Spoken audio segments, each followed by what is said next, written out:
Did Will Ospreay make the right decision? I'll let you know what I think from this past AEW Dynamite.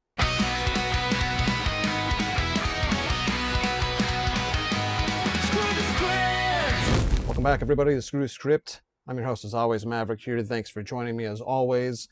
Shorter video. I had some family stuff come up. Nothing emergency related or anything like that. Just a surprise visit and other family related things. So this is going to be a shorter video, but I want to talk about the main takeaway from Dynamite on Wednesday night. Here was the card. Darby Allin successfully defended against Takeshita, and that was great. Ospreay beat Ace Austin in a great match. Triangle of Madness and the Brawling Birds and Shida, great women's match there. That crazy 5-on-5 match was really, really good. And we saw the Bucks, Cage and Cope, and Cassidy beat the Dogs, Ciampa, and FTR. I really like Clark Connors. I think he sells really, really well. Kevin Knight had an open challenge, and he successfully defended his open challenge against a returning Brian Cage. And I really like Brian Cage as well, so that was awesome to see. But the big thing, the big takeaway that I actually have from this show wasn't the Darby Allin successful defense. It wasn't MJF coming out and having the signing with Darby and then attacking him with the ring afterwards. That was all great and all. It was the backstage promo that we saw with Ospreay and the Death Riders prior to his match with Ace Austin. We saw that Samoa Joe came out after that match and said, "It looks like you made your decision and you're riding with the Death Riders instead of the Ops." Did Will Ospreay make the right move? I want you guys to let me know down below if you think that he chose right, because we saw the Death Riders come out and defend him when he was getting jumped by them. So that was interesting to see.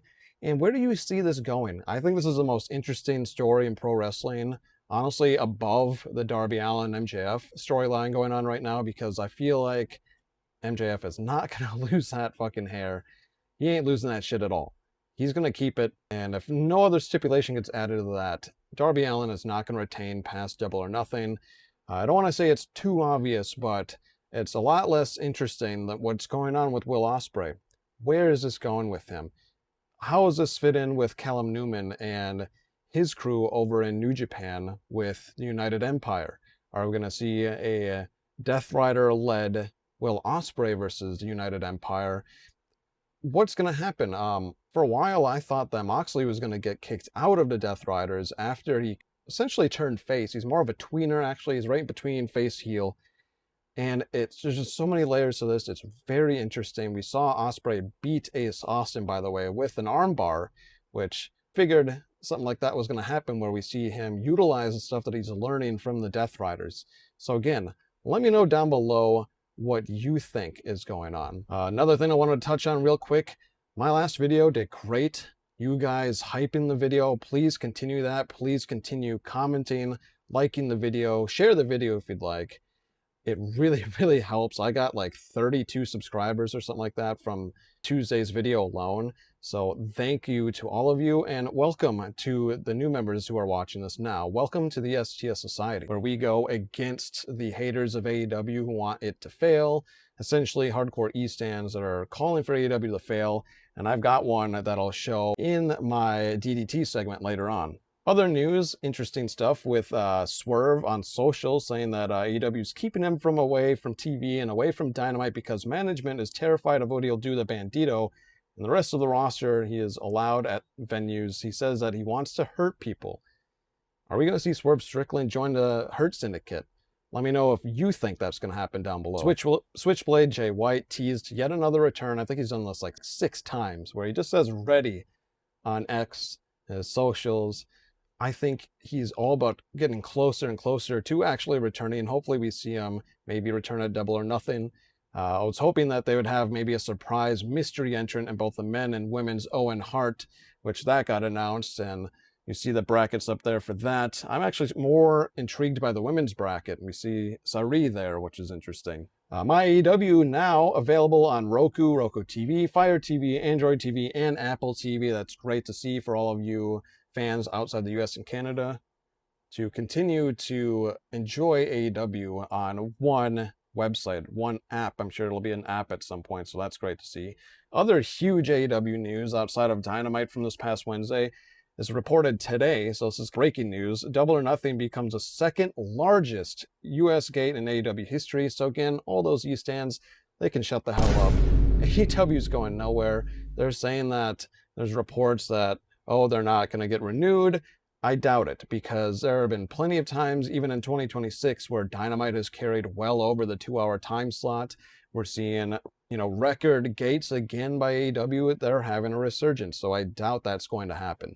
AEW is also interested in working with Mick Foley, as per Sports Illustrated. Just a quick question. Do you guys want to see Mick Foley have some sort of backstage role? Who knows what he would do in AEW, but we saw him on the socials over the last few months that he is completely done with WWE, which is crazy because he is one of the all-time great hardcore legends from WWF, WWE. So Mick Foley in AEW, that sounds pretty damn interesting. As for my Maverick moments, I had 2 of them from Dynamite. Here they are, back to back. And Takeshita. Oh my! German suplex! A second, Takeshita catching Darby. Boom! Thunder! Darby Allin and Takeshita are incredible in the ring together. Takeshita deserves a damn title at some point, whether he takes it from Okada or he wins AEW Championship, maybe towards the end of the year of 2026. That kid is insanely talented, not even 30 years old. And Darby Allin went to war again. He's going to be showing up in a fucking wheelchair against MJF by Double or Nothing at this point, because he is just putting his body on the line every single week, and I love to see a fighting champion. The only WWE thing I have for you is some interesting things that happen over social media that could affect AEW. Ray Phoenix right up here says he loves his brother, but he would like to have his chance. Ray Phoenix has done nothing in WWE. He should have never left. He should have stayed. Penta, being older, fits the WWE mold a little bit more. He doesn't need to do as much in the ring. He's slower in the ring. You get the point. That's how it is over there. Ray Phoenix would probably have likely had more success if he would have stayed, and now he's expressing his frustrations with WWE. Let me know down below if you think he might get released at some point in the future. Do you think he should come back to AEW? Do you think they should allow him to come back to AEW? Let me know down in the comments on that. And now for my DDT segments, I actually have both a daily dumb take and a doubling down take. First, the doubling down take, Kenshin Rel, if I'm pronouncing that right, he goes to say, at this point, don't even give these bad faith grifters any attention. They continue to be around about AEW's success. And this Dominic person saying, people keep saying WWE isn't happy with AEW, then why are they giving them Dynamite overruns featuring AEW at upfronts, giving AEW 5 hours of TV in 1 week at the end of May? That doesn't sound like a company unhappy with its product to me. Exactly my point that I made a few minutes ago. They aren't going anywhere. If you have E-stands tell you otherwise, tell them to shut the hell up, and it's just a bunch of baloney. And now for the daily dumb takes. First one, Jobber Nation. Again with this. The standard for world title is at an all-time low. It's sad to see what it's become. Showing the shot of Darby Allin. Again, he's a better fighting world champ than what WWE has and pretty much every other company in existence right now. So for that reason, you're the first part of this video's DDT. And the other part, best for last, that clown from New York goes on to say, hey guys, this is such an ingenious idea. I've never seen it before. I'm so excited about this brand new concept that could shape the landscape of pro wrestling television for months and years to come. And he's showing Kevin Knight's TNT Open Challenge. A lot of sarcasm there. He thinks it's dumb. But Kevin Knight gets him back with it and says, I agree. We appreciate the love. And if you go on that post, tons of people sided with Kevin Knight. The clown from New York needs to just shut the hell up. He's lost so much credibility over the last few years, and I cannot stand the dude. And for those reasons, that's why you're this video's DDT. That's all I had on this episode of the Screw Strip. Like I said, a little bit shorter. Let me know down below your thoughts on the Will Ospreay stuff like that. What was your favorite part of Dynamite? What was your Maverick moment of Dynamite? And I said on the last video that I was going to open the stuff that was in that box. I'm going to wait till after the weekend because, again, I have family and I have no clue what in the hell is in there, honestly. But I do it in my garage. I'm going to wear a gas mask. I'm going to wear gloves because I don't know what the hell it is. There's one little thing rattling around in there, no ticking, so nothing crazy like that. And it sounds like papers or something. I don't know. It's very light, and then there's something rattling around in there. So that's all I know.